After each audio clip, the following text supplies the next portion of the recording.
లేవ్యాకాండం 27వ అధ్యాయము 30 నుండి 34 వచనం వరకు చదువుకుని ధ్యానించుకుని ప్రార్థనలోకి వెళ్దాం. భూధాన్యములలోనేమి వృక్ష ఫలములలోనేమి భూఫలములన్నిటిలో 10వ భాగము యెహోవా సొమ్ము, అది యెహోవాకు ప్రతిష్ఠితమగును. దేవుడు ఆ దినాల్లో వాళ్ళకి కనానని స్వాస్యంగా అనుగ్రహించాడు. అది సమృద్ధి గల దేశము, తర్వాత ఫలభరితమైన దేశము. వారికి భూమి మీద చోటు లేదు. నిజానికి చూసినట్లయితే వారు ఐగుప్తులో దాసులుగా ఉన్నారు, బానిసలుగా ఉన్నారు. అటువంటి పరిస్థితి నుంచి వారికి సొంత దేశం లేనప్పుడు దేవుడు వారిని విడిపించి ఐగుప్తు నుంచి కనానికి నడిపించాడు. కనానని వారికి స్వాస్థ్యంగా ఇచ్చాడు. కాబట్టి అక్కడ పండించిన పంటలన్నిటిలో కూడా 10వ భాగం ఎవరిది? యెహోవా. అది ఒకవేళ అర్పించకపోతే దొంగతనం చేసినట్టు. అది ఎవరిది? దేవుడు ఏమంటున్నాడంటే నాది, అది నాది, నాకు ప్రతిష్ఠితమైనది. ఇంకో మాటలో ఏం చూసామంటే అంతకుముందు చూడండి 26వ వచనం. జంతువులలో తొలిపిల్ల యెహోవాది గనుక ఎవడును దాన్ని ప్రతిష్ఠింపకూడదు. అది ఎద్దైననేమి గొర్రె మేకల మందలోనిదైననేమి యెహోవాది. తొలి పిల్ల ఎవరిది?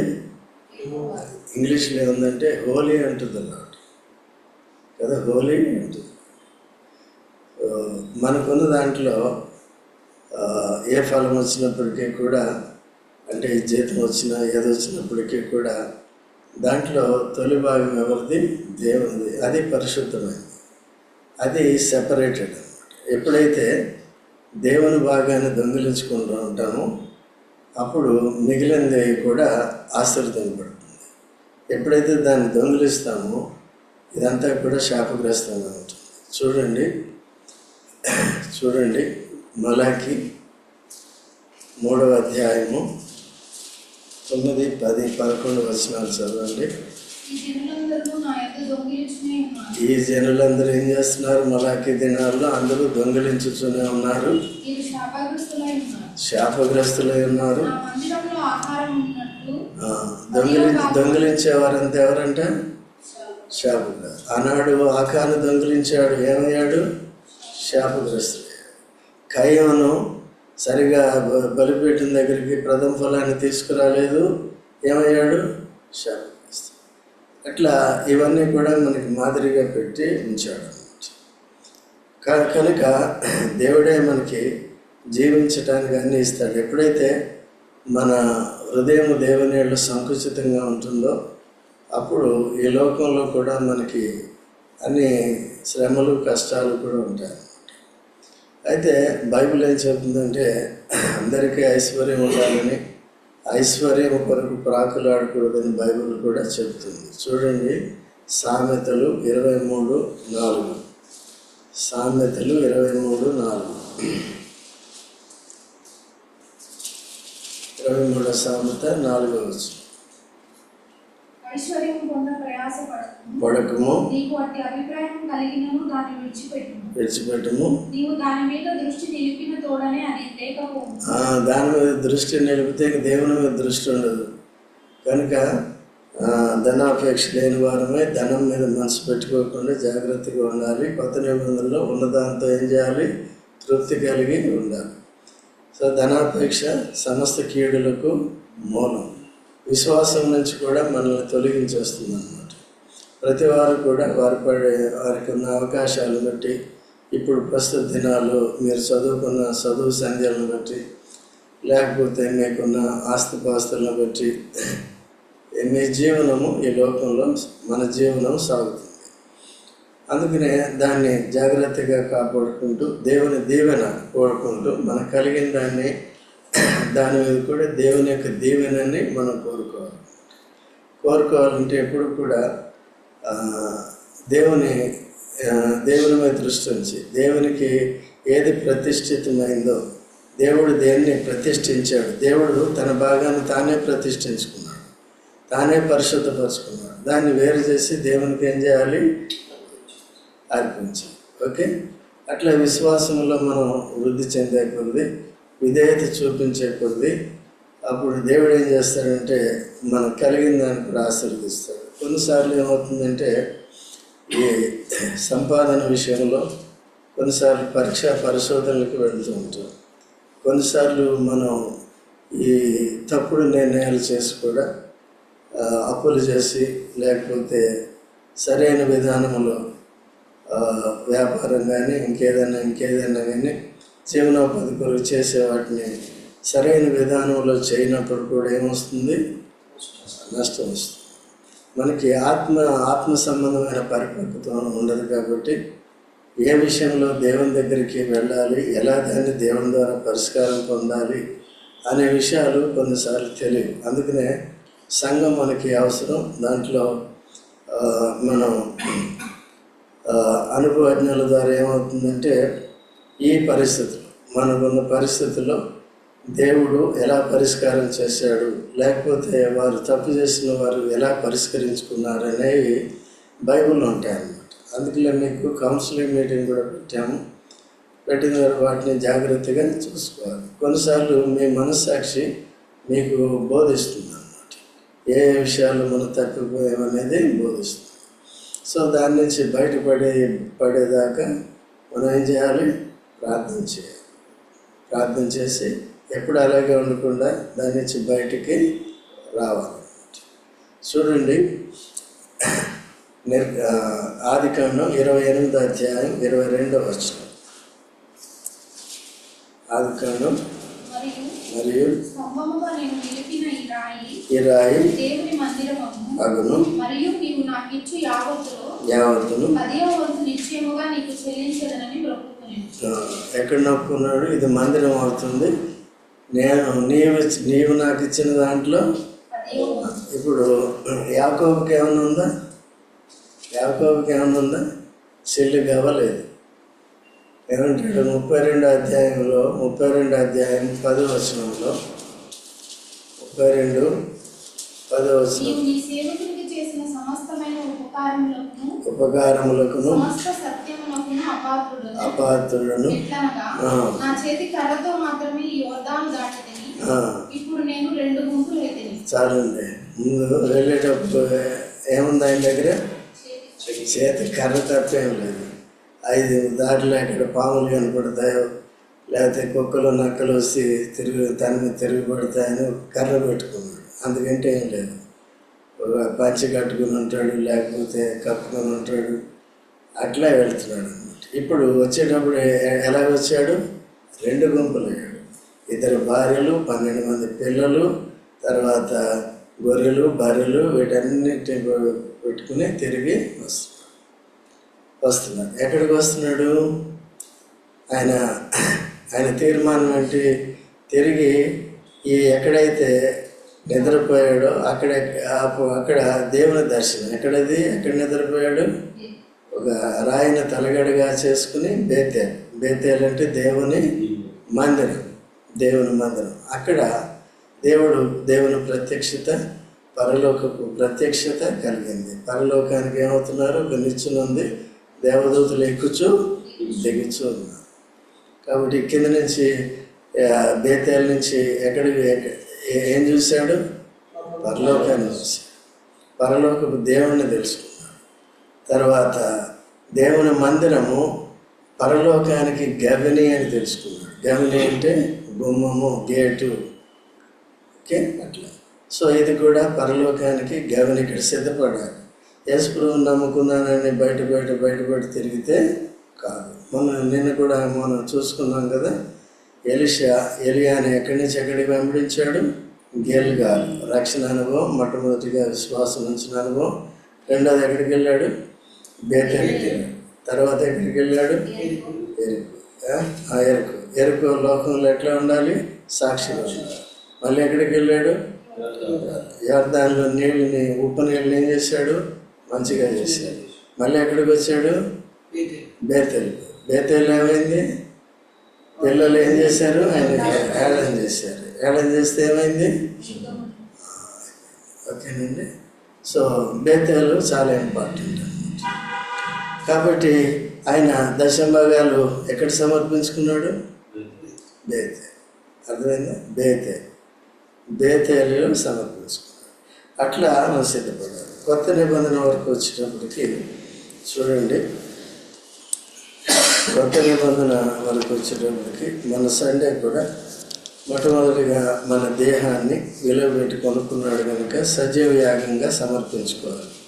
అంటే సమయాన్ని మనం సమర్పించుకోవాలి, దేహాన్ని ప్రభు సేవ కొరకు సమర్పించుకోవాలి. కనుక ఎక్కడ కూడా ఈ దేహాన్ని ప్రభు సేవకు సమర్పించుకోవడానికి నిర్లక్ష్యం చేయకూడదు. మనకున్న వాహనాలే కానీ వస్తువులే కానీ దేవుని సేవకు అవసరమైనప్పుడు సమర్పించుకోవాలి. అంటే వెండి బంగారాల గురించి నేను చెప్పట్లేదు. ఒకవేళ సేవకు వెళ్ళాలంటే మీకున్న బళ్ళు వాహనాలని కూడా మనం సమర్పించుకోవాలి. అది ధన్యత అన్నమాట. అలా మనం చేయాలి. చూడండి, 1 కొరింథీ 16వ అధ్యాయము 1 కొరింథీ 1వ వచనం. కానుక విషయమైతే మీరును చేయుడు. నేను వచ్చినప్పుడు కానుక పోగు చేయకుండా ప్రతి ఆదివారమున మీలో ప్రతివాడును తాను వర్ధిల్లిన కొలది తన యొద్ద కొంత సొమ్ము నిల్వ చేయవలెను. ఎప్పుడండి? ప్రతి ఆదివారమున మీలో ప్రతివాడు కొంతమంది. మరి అందరూ చేస్తారా? 50-60 మంది వచ్చారనుకోండి, అందరూ చేస్తారా? కదా, ఇక్కడ దీంట్లో ఉంటాయి 20 రూపాయలు, 10 రూపాయల కాయిన్లు, 5 రూపాయల కాయిన్లు. కొన్నిసార్లు పిల్లలు వేస్తారు, కొంతమంది పెద్దలు కూడా వేస్తున్నారు. అంటే దాని తప్పని కాదు, కానీ దాంట్లో మనం ఏం కావాలి? ఇప్పుడు అసలు వర్దిల్లట్లేదా? అంత దరిద్రుడు. 5 రూపాయలు అంత దరిద్రులా? ఎవరికి వేస్తారండి 5 రూపాయలు? అడుక్కున్నవాడు కూడా తీసుకోవట్లేదు. ఈ మధ్య ఇస్తే ఇవ్వాలి, కొద్దిగా 10 అన్నా ఎంతన్నా ఇవ్వాలి, ఆడ తీసుకోవట్లేదు. సో అంటే అది కాదు, కానీ ఆ గ్రహింపు లేదు. లేదు, అంతకుముందు దినాల్లో ఉండేది అందరికీ. అయితే మనం ఈ అభ్యాసం చేసుకోవాలి. అది వర్ధిల్లిన కొలది ఏం చేయాలంటే నిల్వ చేసి వచ్చినప్పుడు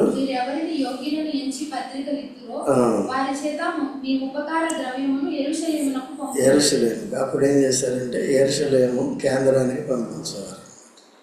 వారే ఇవన్నీ కూడా అన్ని సంఘాలు ఇవన్నీ కూడా చూసుకున్నారు. సో ఇప్పుడు ఆ పరిస్థితి లేదు. స్థానిక సంఘాలు ఏర్పడ్డాయి కాబట్టి అప్పుడు సార్వత్రిక సంఘానికి కనెక్ట్ అయి ఉండేది. యెరూషలేములో మాత్రం అక్కడక్కడ సంఘాలు. ఇప్పుడు ఇక్కడ కూడా హెబ్రోన్ ఉండేది. హెబ్రోన్ అయితే ఆర్థిక విషయాల్లో వాళ్ళు ఏం పట్టించుకోరు, మనకేమైనా డబ్బులు కావాలంటే ఇవ్వరు.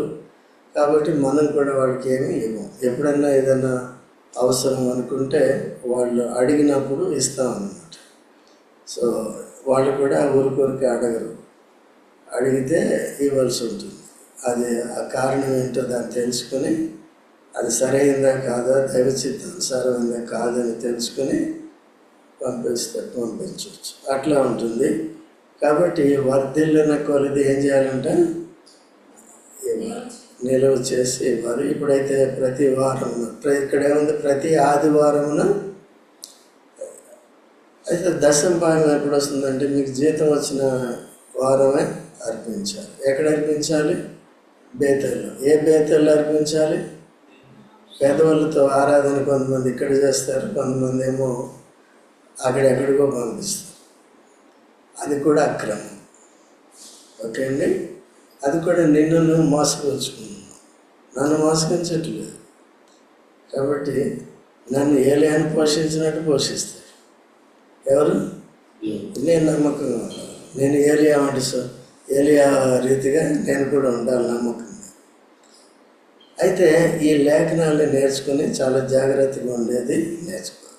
చాలామంది రారు, నేర్చుకోరు. వచ్చిన ఆ మనసు ఇంకా వికసించట్లేదు, ఇంకా వర్ధిల్లట్లేదు. సో ప్రతి ఆదివారం ఏం చేయాలి? ఇప్పుడు ఇవ్వాలి.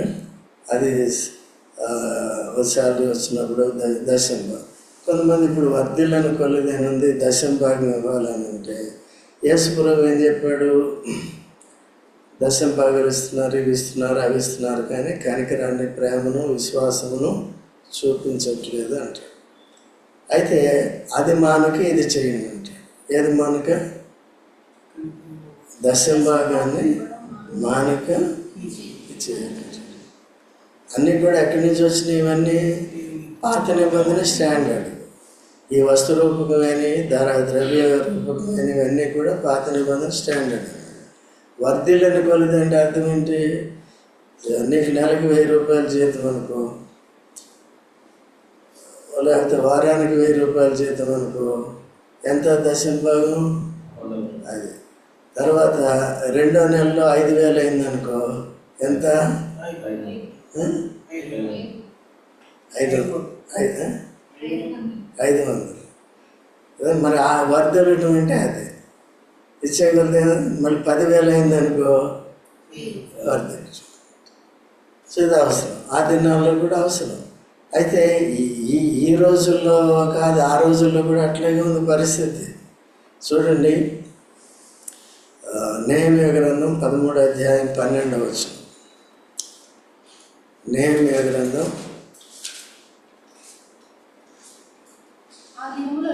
ఆ దినములలో యూదులలో కొందరు విశ్రాంతి దినమున త్రొక్కుటయు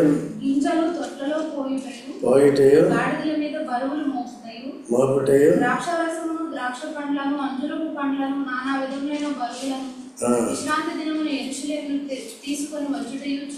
చూసి గద్దించి ఏదైనా ఉంటే ఆ రోజులు ఏం చేస్తున్నారు? అవన్నీ చేసి అది చేస్తారు. 10వ వచనం చదవను. లేవీయులకు రావలసిన పాళ్ళు వారికి అందకపోవుట చేత సేవ చేయ లేవీయులను గాయకులను తమ పొలములకు పారిపోయారని తెలుసుకొని నేను అధిపతులతో పోరాడి దేవుని మందిరంను ఎందుకు లక్ష్య పెట్టలేదని అడిగి వారిని సమకూర్చి తమ స్థలములలో ఉంచితిని. చూడండి, ఇక్కడ ఏమైంది? యాజకులు, గాయకులు, సేవ చేసే మందిరంలో ఉండే సేవకులు అందరూ ఏమైపోయారండి? ఆ దినాల్లో పొలాలకు వెళ్ళిపోయారు. వీళ్ళు ఏం చేస్తున్నారు? మంచిగా వాళ్ళు ద్రాక్ష గానుగలు తొక్కుకుంటూ అన్నీ చేసుకుంటూ శనివారం దేవుని మందిరానికి రాకుండా క్రిస్టియన్ దేవుని మందిరానికి రాకుండా వాళ్ళు దేవుని మందిరం ఏం చేశారు? అందరూ కలిసి నిరాశ. అప్పుడు ఆ దినాల్లో పాత నిబంధనలో శనివారము చాలా ప్రాముఖ్యమైనది. ఆ దినమే ఆశీర్వదింపబడింది, ఆ దినమే ప్రత్యేకింపబడింది. ఆ దినము నాది అంటాడు. అది పవిత్రమైంది, పరిశుద్ధమైంది, అది మీది కాదు. కాబట్టి మీరేం చేయకూడదు? పని చేయండి. ఈ దినాల్లో ఆదివారం ఎవరిది? దేవుడు ప్రత్యేకించాలంతే. మిగిలిన రోజులు కూడా కొంత సమయం ప్రత్యేకించాలి. దేని కొరకండి? మన ఆత్మీయ జీవితం. ఏమాత్రం నిర్లక్ష్యం చేసినా మనం వీక్ అయిపోతూ ఉంటాం, ఆత్మీయంగా వీక్ అయిపోతూ ఉంటాం, విశ్వాసంలో బలహీనం అవుతూ ఉంటాం, చెదిరిపోతూ ఉంటాం. కాబట్టి ఆఖరి రోజుల్లో ఉన్నాం కాబట్టి చాలా జాగ్రత్తగా.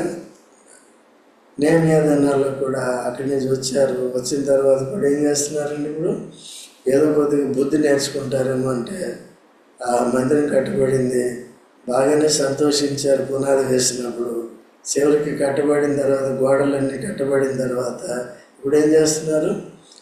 పంట వచ్చేసింది. పంట వచ్చిన తర్వాత శనివారం కూడా అవే పనులు చేసుకుంటాం. అనేక సార్లు మనం కూడా చేసుకుంటాం కదా.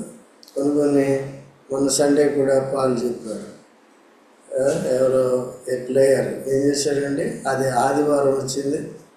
ఏది? ఒలింపిక్స్ ఏదో చాలా ప్రాముఖ్యమైనది అది కూడా ఏం చేశాడండి? ఇక్కడ కూడా నేను కూడా సామాన్యమైన విశ్వాసాలను చూశాను. ఆ సంఘాల్లో వారు కూడా ఇంటర్వ్యూ వచ్చిందంటే కూడా వెళ్ళలేదు. ఇంటర్వ్యూ కూడా వచ్చిందంటే కూడా మనం ఏం చేస్తామండి? కోటి కొరకంటే ఇది ఏమనుకున్నాడు? పోటీ జస్ట్ దీని కొరకు ఏం చేస్తాం మనం కూడా ఏసేవే ఆ తప్పు చేశాడు అనుకుంటాం కానీ మనం కూడా అనేక సార్లు చేస్తుంటాం. చిన్న విషయమో పెద్ద విషయమో ప్రతిదానికి ఏం చేస్తామంటే కొద్దిగా అవకాశం వస్తే చాలు. దేవుని సమయం నీకు ఇవ్వకపోతే, దేవుని సమయం రోజులో 24 గంటలు కాదు, 12 గంటలు అనుకోండి, పగలే రాత్రి అలాగా చదువుకుంటానంటాము, పగలు 12 గంటలు ఎంత ఇవ్వాలి? 12 గంటలు కదా, 3 గంటలు ఇవ్వాలి. ఓకే, 3 గంటలు ఇవ్వాలి.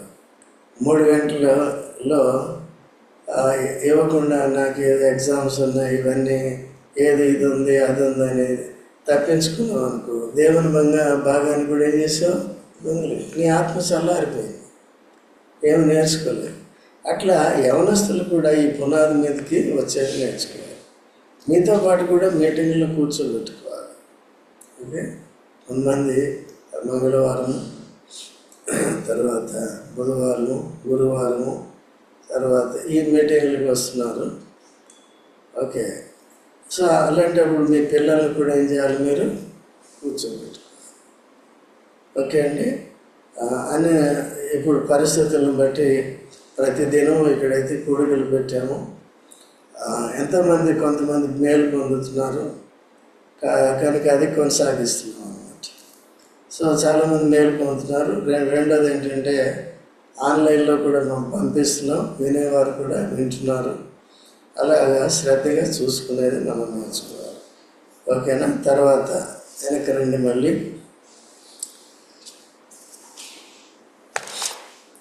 లేవియాకాండం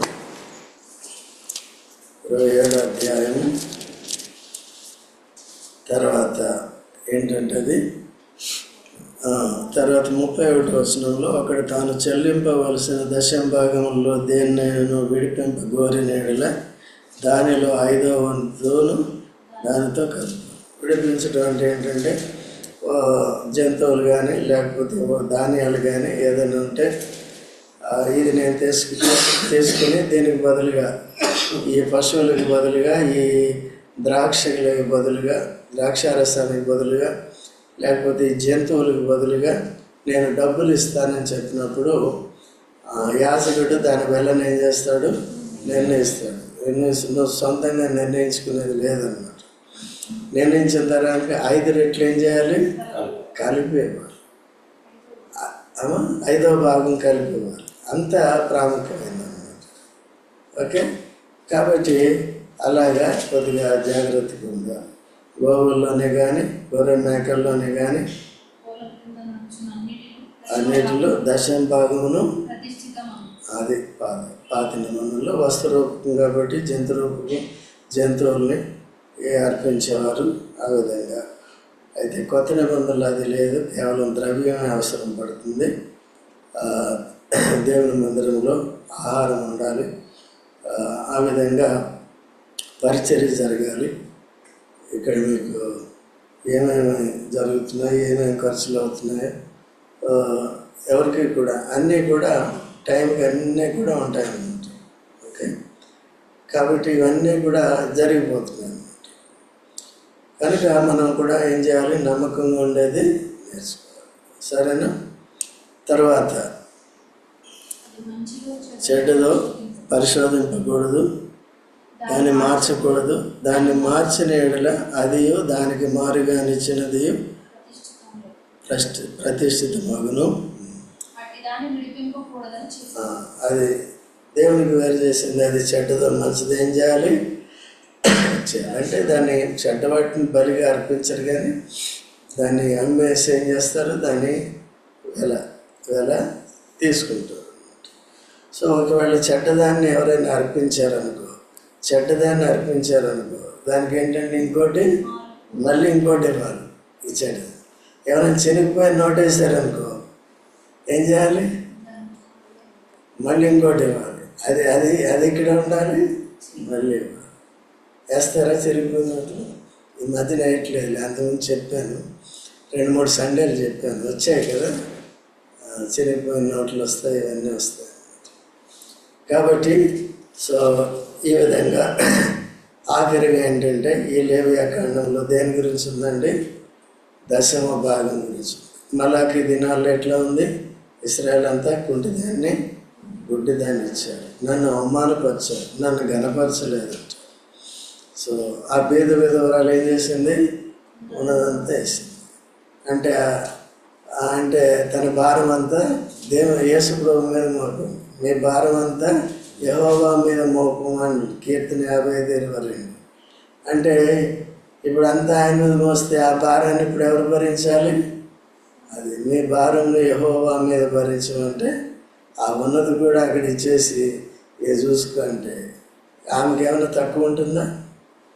సారెపత్తు విధవరాలను పోషించిన దేవుడు, 5 రొట్టెలు 2 చేపలతో 5,000 మందిని పోషించిన దేవుడు ఉన్నదంతా ఇచ్చేస్తే పోషించడం అర్థమైందండి.